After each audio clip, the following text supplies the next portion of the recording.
Video ini hanya untuk mereka yang punya logika. Bagi yang tidak punya logika, skip aja. Sebetulnya ada dua Jokowi. Satu Jokowi palsu, satu lagi Jokowi asli. Orang yang kita kenal selama lebih dari 10 tahun ini adalah Jokowi palsu. Sedangkan Jokowi asli entah berada di mana. Narasi absurd ini dilontarkan seorang yang disebut dokter aktivis kebangsaan bernama Zulkifli S. Ekomei. Dia menyampaikannya di kanal YouTube Forum Keadilan. Masalahnya cerita Jokowi palsu ini penuh dengan kebohongan. Sebetulnya tidak banyak hal yang bisa diketahui mengenai Bang Zul ini.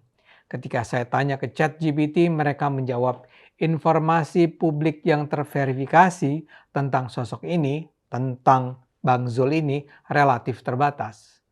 Saya sendiri baru sekarang ini mengenal namanya. ChatGPT hanya mengatakan Zul ini kerap memperkenalkan diri sebagai aktivis kebangsaan yang sudah lama bergerak sejak era Orde Baru. Dia mengklaim dirinya berlatar kedokteran dan bahkan memakai gelar doktor. Tapi sekarang dia sering muncul sebagai narasumber diskusi politik di kanal YouTube seperti Forum Keadilan TV, Madilog, dan lain sebagainya. Walau bergelar doktor, namun publikasi ilmiah, afiliasi kampus, atau riwayat jabatan akademiknya tidak bisa ditemukan secara online. Dia juga tidak tercatat sebagai pengurus partai atau ormas tertentu.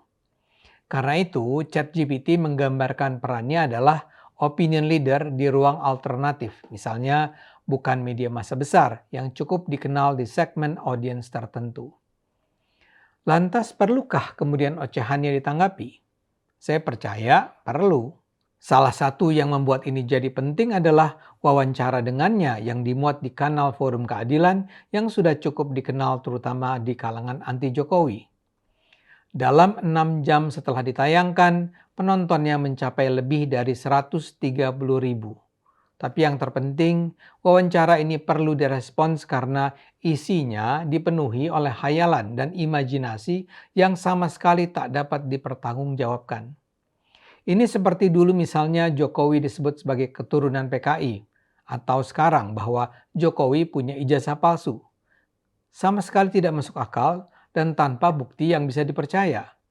Tapi ketika kebohongan itu terus diulang-ulang, kebohongan ini berkembang menjadi seolah fakta dalam dunia nyata.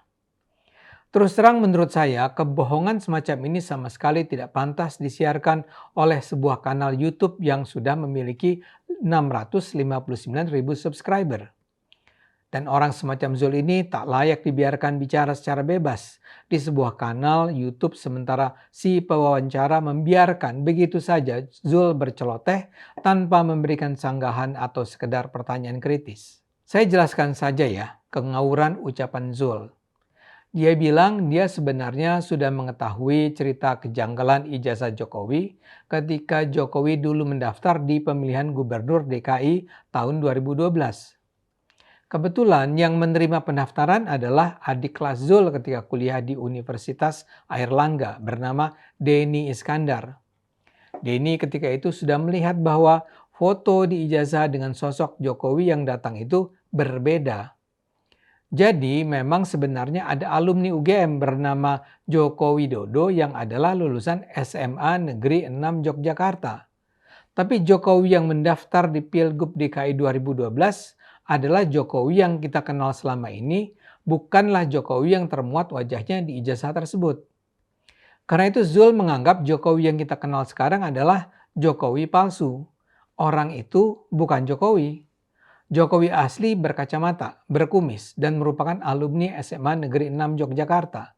Sementara orang yang kita kenal sebagai Jokowi sekarang ini adalah alumni SMA Negeri 6 Surakarta.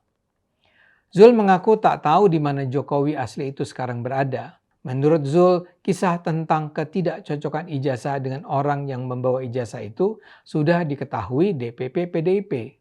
Tapi ketika itu, para pengurus DPP sedang jatuh cinta pada Jokowi palsu.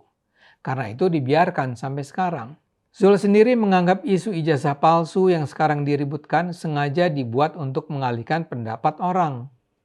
Zul mengatakan bahwa menurut seorang sahabatnya di UI, Jokowi palsu adalah makhluk yang dikirim neraka untuk menghancurkan Indonesia. Menurut Zul, ini semua adalah permainan yang diskenariokan dua kekuatan besar, China dan Amerika. Ini bukan permainan lokal. Karena itu persoalan ini harus terus dibiarkan berlarut-larut. Zul mengaku bahwa sekarang dia bicara untuk mengakhiri pengkhianatan yang dilakukan Jokowi palsu. Dia mengaku tak punya kemampuan untuk mengejar Jokowi asli yang lulusan SMA 6 Yogyakarta. Walaupun dia juga merasa sosok Jokowi asli itu sudah tidak ada. Ketika ditanya apakah dia memiliki data untuk membuktikan tuduhan ini, Zul menjawab ada. Para pelakunya kebetulan masih hidup, katanya. Tapi saya harus lindungi sumber-sumber saya, katanya pasti. Dia juga mengatakan tak ada gunanya untuk melaporkan kasus ini ke negara. Zul percaya para penjahat itu sudah memasang orang-orangnya di institusi-institusi negara sehingga setiap data bisa saja hilang. Bagaimanapun Zul dengan yakin menyatakan bahwa tetap ada harapan di era Prabowo ini. Kebenaran menurutnya tak bisa terus ditutupi. Itulah hal-hal terpenting yang disampaikan Zul. Kalau Anda mendengarnya tadi, tidakkah Anda merasa bahwa apa yang disampaikan sepenuhnya kebohongan yang tak mungkin dan bahkan tak perlu diverifikasi? Misalnya saja, kita bisa bertanya tentang apa yang diceritakannya tentang tahun 2012 di Jakarta. Pertanyaannya, kalau Jokowi ini palsu, mengapa dia harus melakukannya? Bukankah Jokowi palsu ini juga lulusan SMA Negeri 6 Surakarta? Bukankah itu juga sebuah sekolah yang prestisius? Mengapa harus berpura-pura menjadi lulusan SMA Negeri Yogyakarta dengan risiko akan ditolak kalau ketahuan bohong? Dan kalau Jokowi sebenarnya palsu, bagaimana dia melakukannya di tahun 2005 ketika dia pertama kali maju sebagai calon wali kota Solo? Bukankah di sana pun dia sudah harus mengajukan dokumen ijazah? Mengikuti cerita Zul, ketika itu dia seharusnya mengajukan ijazah SMA Jogja. Tapi apa untungnya? Demikian juga apa manfaatnya PDIP di Solo, di Jawa Tengah, dan belakangan di Jakarta membiarkan kebohongan itu digunakan untuk mensukseskan Jokowi.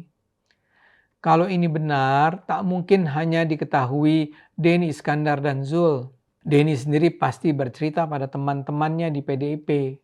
Apakah PDIP sebodoh dan serendah itu sehingga mereka membiarkan skandal Jokowi palsu ini?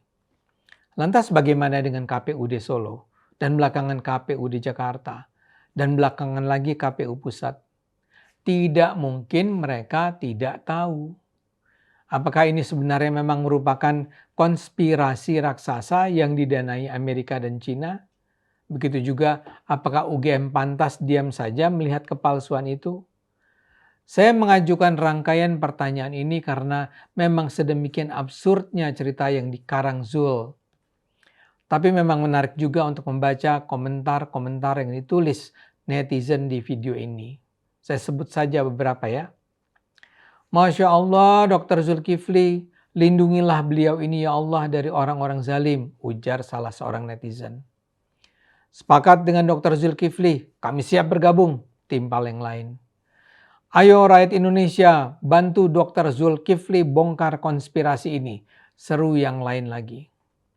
Ada 2.000-an komentar lainnya dengan nada serupa. Buat saya ini mengkhawatirkan. Betapa mudahnya para penonton ini tersesat oleh cerita Zul. Dan ini juga menunjukkan betapa berbahayanya cerita-cerita bohong semacam ini kalau terus menyebar.